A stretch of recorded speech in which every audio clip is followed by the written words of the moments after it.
Ladies and gentlemen, I'm MicOne, you're awesome, and welcome to the 16th episode of ARMA 3 ShoutCast. I haven't done one of these in quite a long time, and it's awesome to get back into the swing of things and record some player versus player content for you today. But before we get into today's matchup, which seems to have already started, both players beginning their first engagements, I'm going to be introducing the teams. On Blue 4, we have the 3rd ID, JTF2, the 29th ID, and the 32nd ID.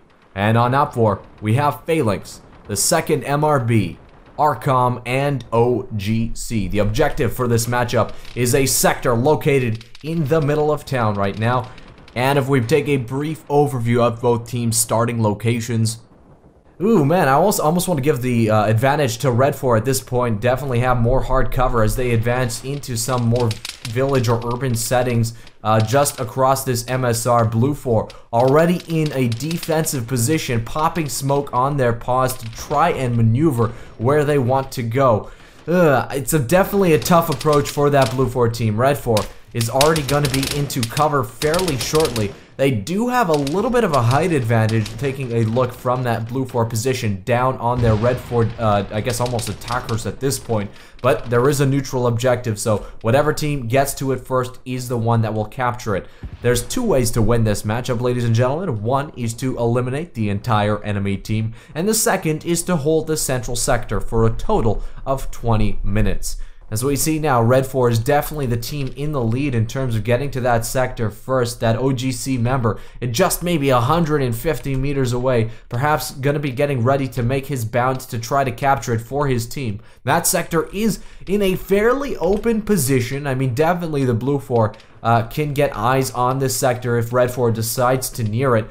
So far, no team deciding to make that last effort. Red 4 definitely is going to be the closest one. Taking another tactical overview, both teams lining up in a extended defensive positions at this point, just trying to maneuver to a point where they can start attacking the enemy team, start pushing individual units forward to try and capture that sector. But man, the use of this MSR as a defensive line for this Red 4 team, as we're seeing right now, seems to be a very effective tactic. Right now, we see an OGC member, Eric, deciding to make that final bound towards that sector. Gonna be, I don't know, it's good. It's a tough push for him. I don't think Blue 4 does have direct line of sight. Well, they might, but I don't think they'll be able to get the fire superiority necessary to really pick that OGC member off at distance. Remember, ladies and gentlemen, all weapons for both teams, if we can actually, head into first person. Not somebody that's using binoculars. All weapons don't have any optics on them, so iron sights for both teams, Blue 4 and Op 4 respectively.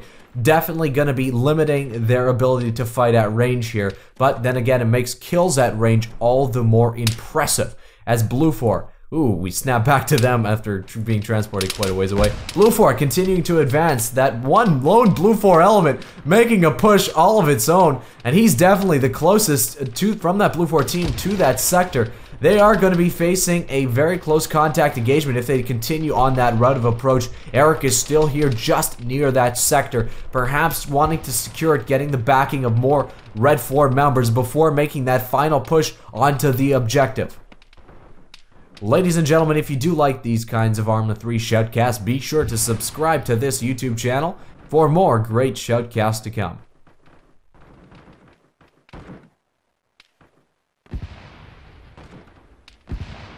Red 4 continuing their defensive line along that MSR. The point near the sector is really the only point we've seen them extend beyond this MSR onto the other side of the roadway. Blue 4 still in similar defensive positions, very spread out for that team. Bravo 1 and Bravo 3, as well as a whole Alpha squad for that Blue 4 team, deciding to, take up positions from this view on the right side of the map, looking towards the sector.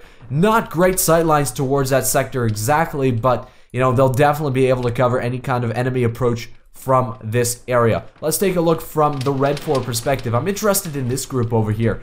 They seem to be, I guess, covering the flank near the sector.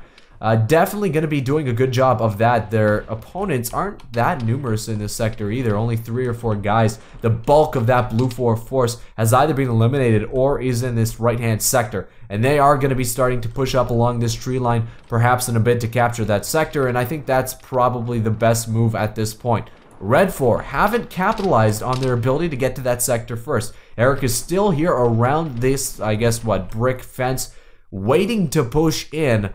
And maybe he's just waiting a little bit too long as Blue 4, if they continue to advance and get eyes on that sector, even this team, if they just move over the rise that they're advancing towards, I mean, that sector is going to be wide in the open for that Red 4 to attack.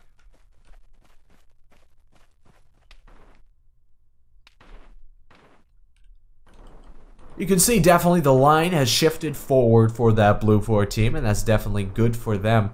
The Red 4 seem to be reinforcing this center sector with more units advancing from their 6, and I think that's probably the best move. This sector in the front is, of course, the main objective for both sides, and capturing it in a speedy and speedy fashion, able to secure it afterwards, is of vital importance for that Red 4 team.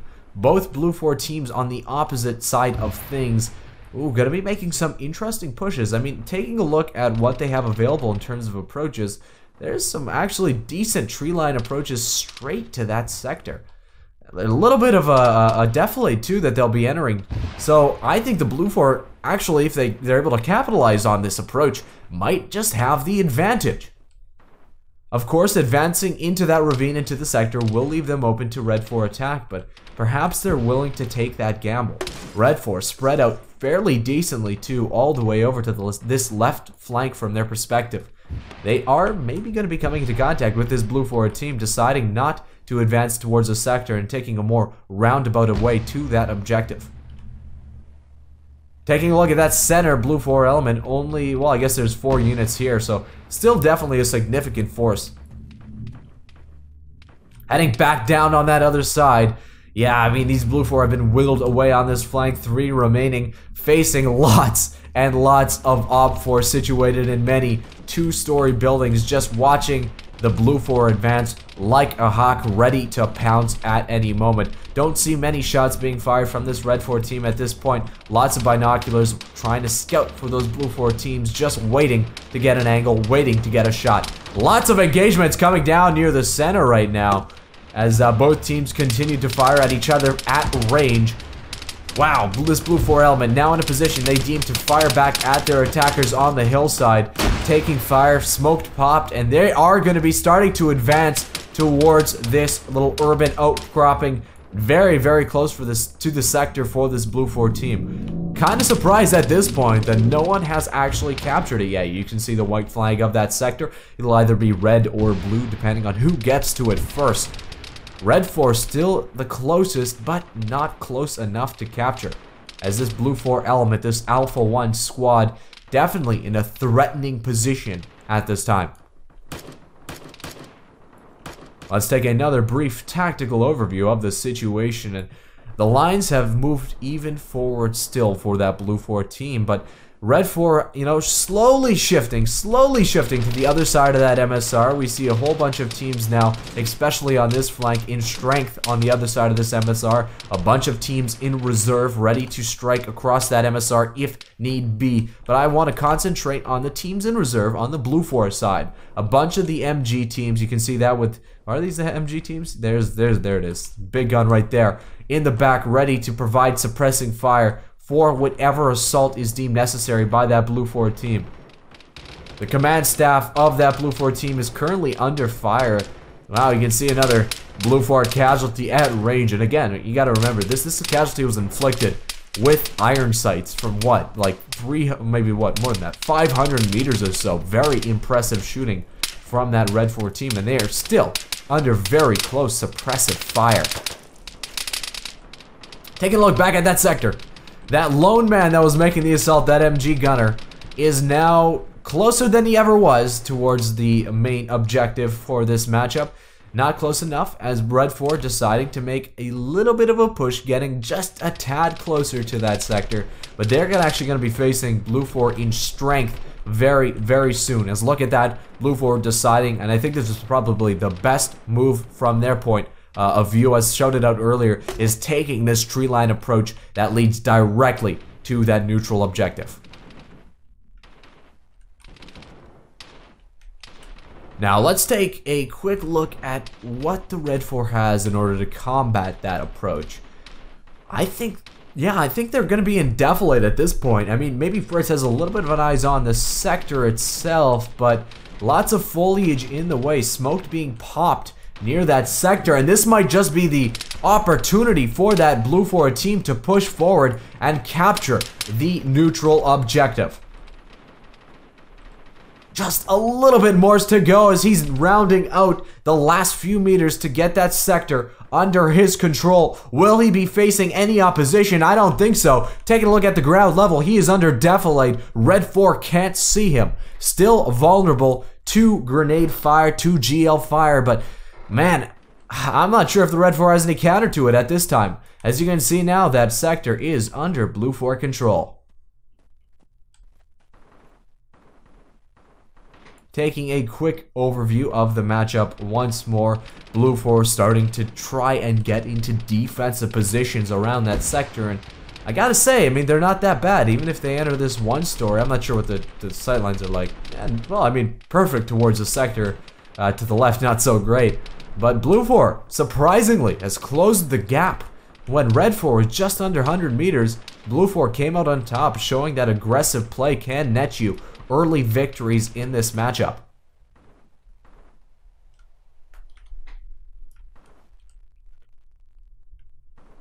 Taking a quick overview perspective once again, it seems almost that the Blue 4 has been thinned out, but I'm not exactly sure if that's true. I mean, wow, that's a lot of Blue 4 on this flank, trying to make some kind of move to protect the flank of that center element. And I think that's probably the best bet on their part right now. Make sure that this element of Blue 4, the Echo 1 element, or excuse me, the Echo 1 element of Op 4, doesn't get in a position to flank that center control element. They are under fire right now, or that just might be friendly Red 4 firing. Nope, that's enemy. Kind of hunkered down, just waiting to see what kind of move they can make. Of course, I think most of the strength for that Red 4 team is in these two-story complexes just over here. Gonna be facing this poor lone soldier that has made it all the way to within, what, 150 meters of that Red 4 line, and he faces, oh man, quite an engagement if he wants to get any closer. Does make it to some hard cover in the form of a rock wall, but he's got a lot of battle to come. He's definitely a medic, but has nobody to heal at this point, as all of his friendly forces have been eliminated behind him. Taking a look back at that sector, and wow, Blue 4 continuing to be aggressive. Coming under fire from Fritz right now. Nope, that's the element to the front. Does go down. That was a very aggressive move for that Blue 4 team and was capitalized on by that Red 4, striking out down that Blue 4 unit in the open. You can see the unit behind him going, nope, retreating back into the cover of foliage to his 6. Taking a look from that Red 4 position where that fire came from. Yeah, I mean, that's right in the open. Great shots from that Blue 4 team. OGC member Eric pushed back around with that PKM. And now in a pretty great defensive position, but they got to make some offensive moves if they want to make something happen. Fritz pushing forward towards that sector. Is he going to be taking fire, or I guess fired upon, excuse me? No. Sector is now contested, meaning both Blue 4 and Red 4 are inside the control area at the same time. Fritz holding it down for that Red 4 team. Very aggressive play that seems to be paying off so far. Blue 4 under grenade fire, gonna be trying to make some aggressive play to try to eliminate Fritz, but definitely a deadlock scenario at this time. Lots of smoke going out for that Red 4 team. That was a pretty good frag. I think it might just be a little bit too far. As wow, barely gets Neurofreak, or almost gets Neurofreak running in to support Fritz. Red 4 reinforcing their position and has the numbers to make it a Red 4 capture. Behind him, not many units deciding to hang back as OGC saying, you know what, we'll provide covering fire for you for now. This objective is secure enough. We don't want to kind of put our lives at risk. Remember, ladies and gentlemen, there is only one life only in this matchup. Nero might have an eye on this advancing Blue 4 unit. Oh, he takes fire, and I think he realizes that this approach is deadly.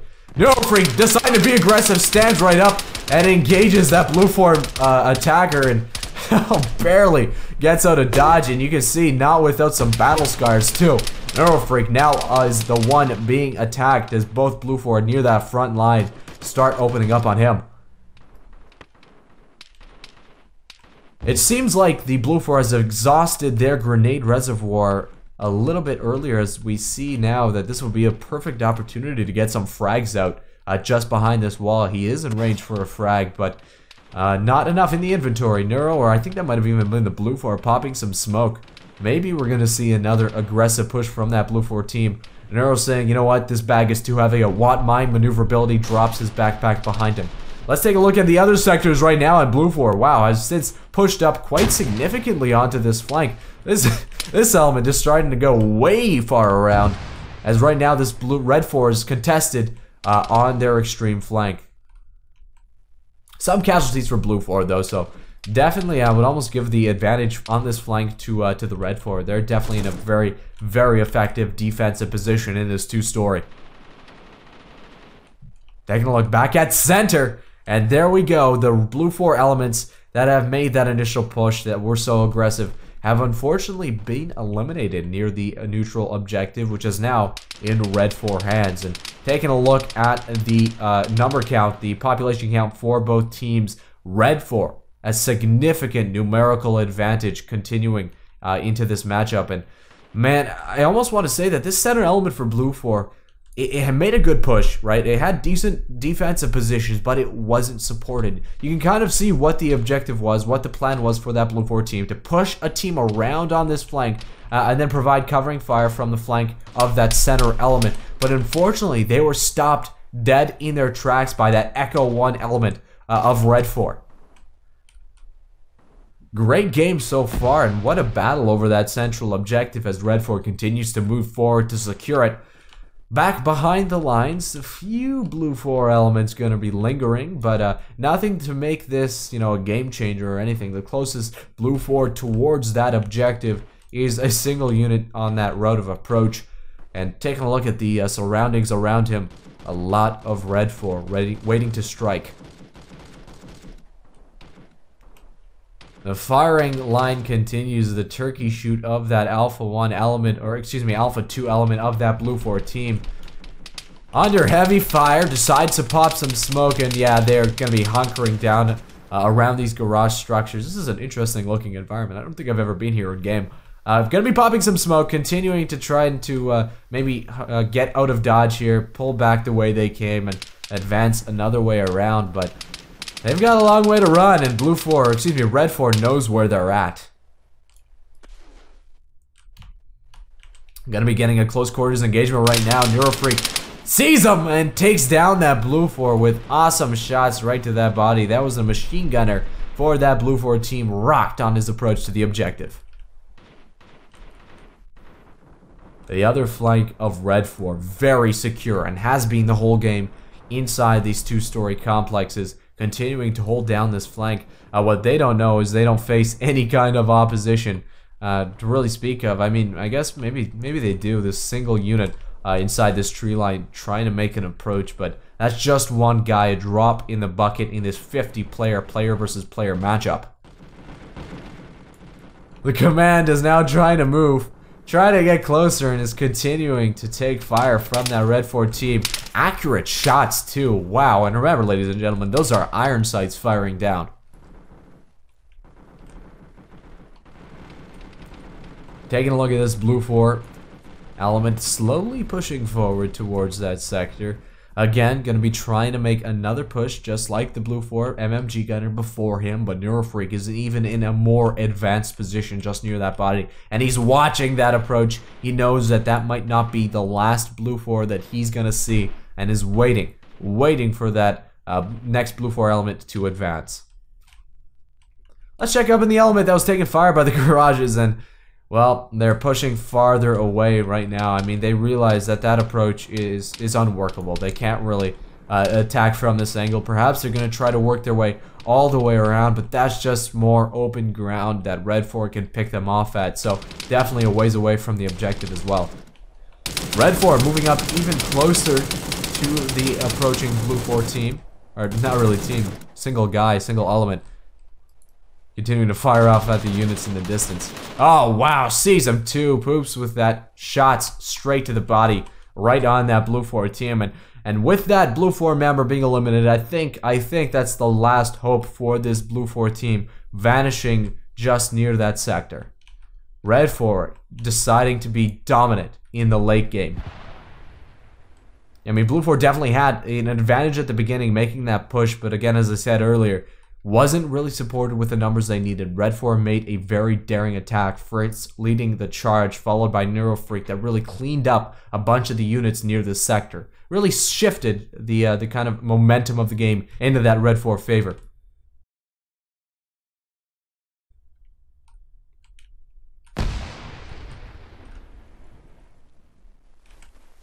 Blue 4 trying to push up the hill. I'm not sure that's going to work.